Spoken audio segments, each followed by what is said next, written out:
So Jamie Foxx is specific because he just covers a wide spectrum. You know what I mean? It's not just because he's hilarious and funny, but when the stuff he did on radio, like blew my mind. So when I got the opportunity to play Whitney Houston, I was like, yo, I'm about to be on my Jamie Foxx Ray-ish, like, I'm about to tear it up. Then I realized, oh, Ray had months. I mean, Jamie had months. He got to hang out with Ray. You know, you see him playing the piano, doing his thing. I had less than a week. Like, I got the call Saturday. I was in Atlanta on that Monday, and we were filming that following Monday. And I didn't get the scripts that Wednesday before. So why did you get that material so late? Did they have somebody else in mind at the time, or they kind of, you know how everything's so top secret nowadays, you can't really, you know, I had seen a script at a table read months prior because casting director Robert Reed had brought me in. She brought a lot of people in just to do a table read so that the producers could hear it out loud and the writer. And nobody was cast at the time, obviously, other than Woody. And I went in, so that was the first time I had seen or heard of the script. But as a tangible script to like study or anything, I didn't have that until that Wednesday. So it was an interesting experience, and I was on my laptop like every day in between scenes, just trying to like prepare. But I was very, very grateful for that opportunity, and the way I had to prepare was like strenuous in the sense that you didn't have a lot of time, but then it was also like, you know what, I did a lot of prayer because you're stepping out on faith, like, yo, you know, you got to now tap into another resource other than just your acting ability. And it's all about that faith, and it's all about this is a moment you've prepared and worked up to. So remove any fear and just do the work. You know what I'm saying? Right. So, did anybody from her family contact you when you did it? I haven't spoken to anybody in her family, just people that I spoke to people that work with her. I spoke to like a background singer and like people that were like in her circle.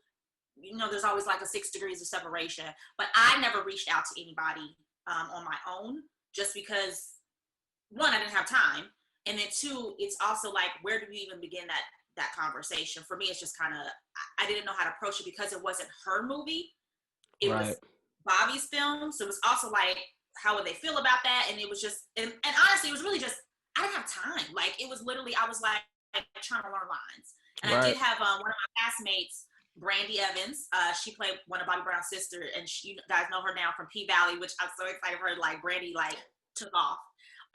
But in that, she was one of the people that helped reach out to somebody on my behalf. And that's how I was able to speak with one of her background singers and things like that. But because I just didn't have the time to do it. But I was open to speaking to anybody.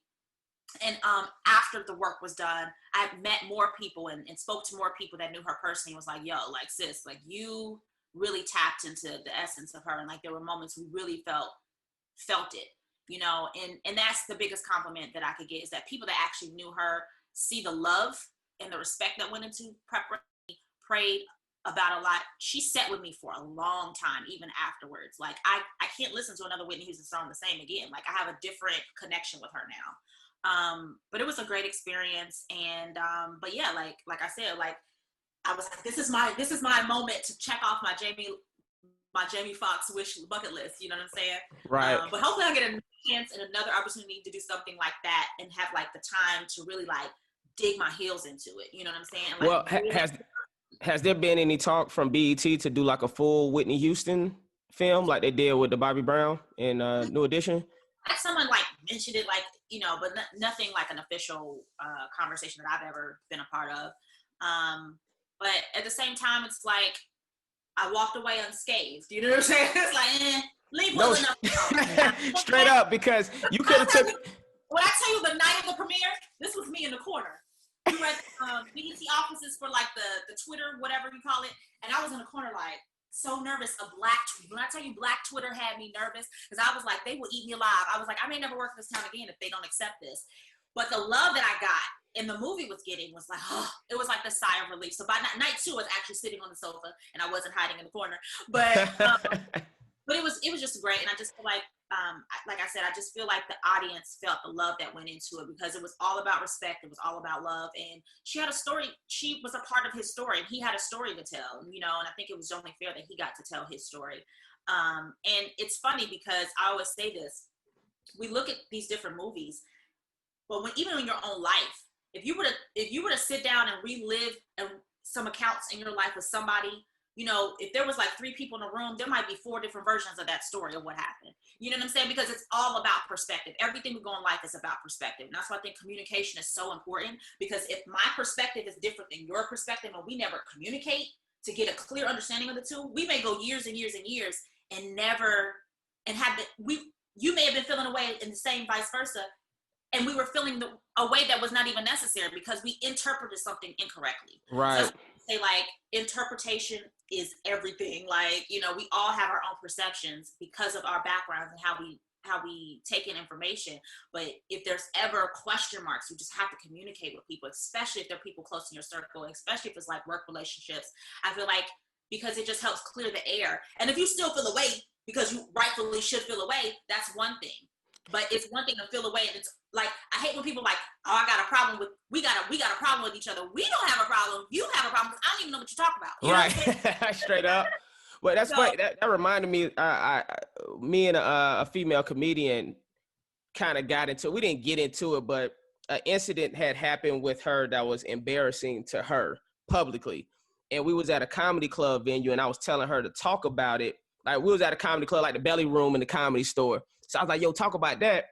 I only said that because I was like, comedy comes from pain, and it comes from like telling your story. So everybody else, we all like want to hear that information because we think like that's like comedy. Go, you got Kevin Hart laughing my pain, But I brought it up to talk about communication because we had 2 different perspectives.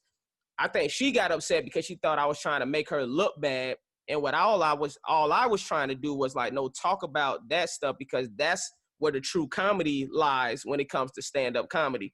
But it's like you said, it's like having that conversation, to make sure like we see where each other's coming from, especially when it's like a work-related thing. That's what a question.